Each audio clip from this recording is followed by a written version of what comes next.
When people think of tiny homes, what most often goes through their heads are tiny homes on wheels, because that's what we see on TV, that's what we see on Netflix, because that's what's available or what's allowed in the rest of Canada and in the US. But here in Ontario, often we're looking at tiny homes on foundations, like the one whose porch I'm sitting on right now.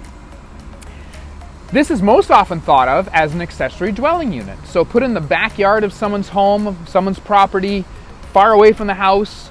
The bylaws in Hamilton and Toronto for laneway houses make that at least 25 feet away from the main house. But this is not the only way. There's also the Breezeway.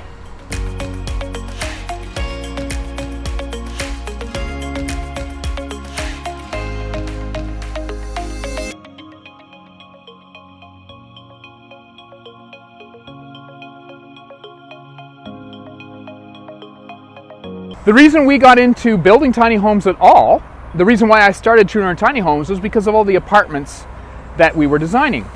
Now, when most people put apartments on their property, it's a basement apartment they're talking about. And we've talked about this before in other episodes when we're duplex and triplex.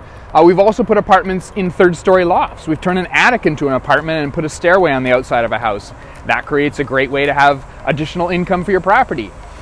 We can put apartments in your backyard as accessory dwelling units now, but that was not always allowed. That's kind of a new sort of thing that's entering into Ontario now, especially in the downtown cores. Some of this sort of stuff, such as garden suites, are accessory dwelling units that are way in the backyard, and that's only allowed on rural properties in most rural townships.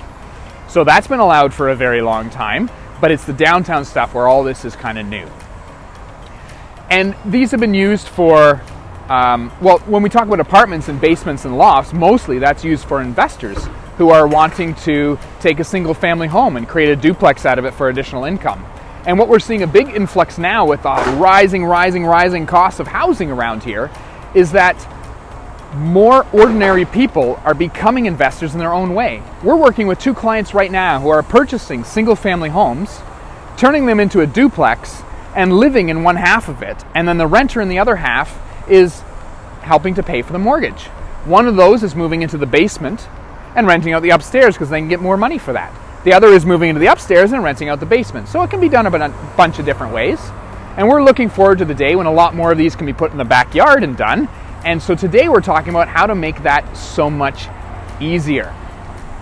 Another great way that this can work is for your elderly parents or aunts and uncles or grandparents we've just been going through this pandemic and people have been unable to properly care for their elderly relatives, and we would love to put those into your backyard. And this Breezeway concept gives us one more way where we can make that happen in more zones. We've had many clients come up to us over the years that say, my kid lives in the basement. I really want them to get out. What do I do? And we had one client quite a few years ago actually who had a potential solution already. And she said, I have this detached garage in the backyard. Can we not just put him in there? And we found a way. So the detached garage, at the time, no tiny home bylaws, no accessory dwelling bylaws were in existence for most areas, especially the downtown areas. And so this concept had not really been thought of. So we had to think outside of the box and make this work. So the detached garage basically became the tiny home in the end, an accessory dwelling unit, but it could not be in a separate building. So we took the footprint in front of the garage and beside the house, and we built a new garage because she wouldn't have access to her old one anymore. And now we had 3 buildings, hypothetically, because we're all in design stage at this point. And then we connected the new garage and the house with a breezeway. And we connected the new garage and the old garage with a breezeway. And now the city looked at it as one building. So what is a breezeway? Essentially, we're taking one building, and they have a gap in between, and they have foundations that are completely separate from each other, and we attach them with a roof line.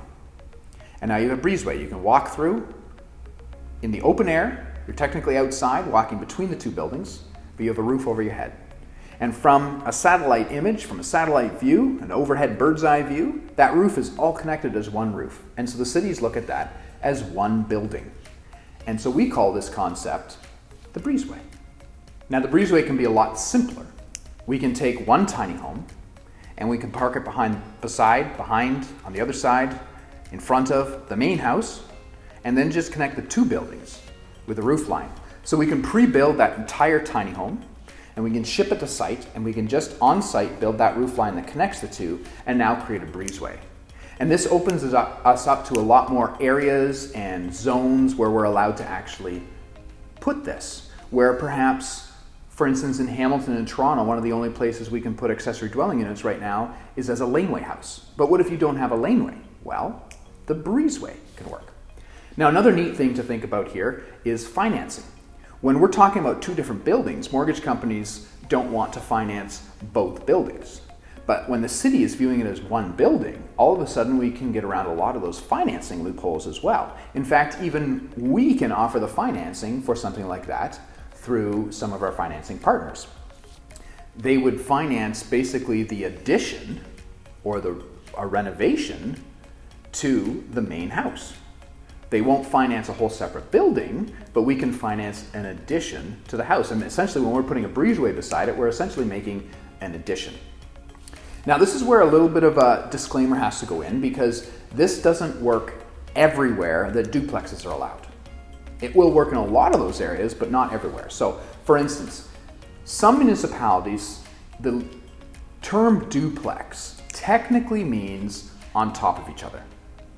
Now, some of them will say, as long as a portion of a unit is over top of a portion of another unit, it can classify.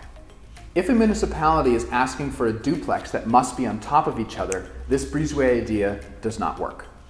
However, if they're asking for, or they're making it available to have a two-family home, that opens up the definitions a lot more and makes a lot more things able to be worked around in the red tape.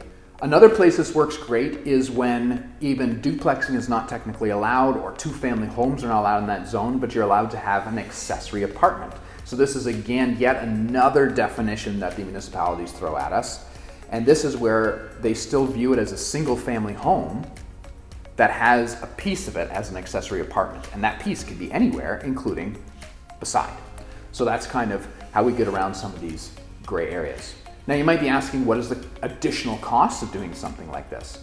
Well, it's not that much. We already have to build the tiny home, whether that's on-site or off-site. We have to connect to the services of the main house anyways, so that's already getting done. But cool thing is, in a laneway house, you're gonna be 25 feet apart. When we're talking about a breezeway, you're gonna be maybe 5 or 6 feet apart at most. And so the trenching that you have to do to get to the main house is that much shorter, so it should be that much more cost effective. And the savings from the amount of trench that you don't have to dig will much pay for the roof. I would suggest that at most the roof tie-in is going to depend on what the main house looks like and what the tiny home looks like, but at most the roof tie-in should cost about $5,000. So you're going to be looking at an additional $5,000 cost to do it, but a savings of $5,000 not having to dig such a long trench. So it pays for itself. This concept really opens up the availability for more tiny homes to go on more properties. Just another way to look at it, more ways around the red tape and the gray areas. This is regardless of whether you're looking to buy a single family home and find some way in your property to create additional rental income to help pay for the mortgage, or if you're buying a tiny home and looking for a host property to put it on. Now, there is a little bit of damage, you would say, to the roof line of the main house. And so this $5,000 is going to pay to put that breezeway roof in. But if you ever have to move your tiny home, you're probably going to have to pay for fixing that roof line as well. Easily done. Yes, we're building on top, but it does have to be created as waterproof, so some of the roofing membrane is going to have to come off, whether that be shingles or steel. And when that gets removed, that's all going to have to be repaired again. So a little bit cost up front, a little bit of cost when they leave, but like I said, really opens up the availability for a lot more properties to be able to have tiny homes. And that's what we want, to move this movement along. More people can downsize their home and upsize their life. Thanks for joining us today, everyone, as we talked about the Breezeway concept. Yet another way we can put tiny homes in your backyard, whether that's for you or for your relatives or for additional income. Remember, I'm Daniel Ott, and this is Upside Down, where we turn housing on its head.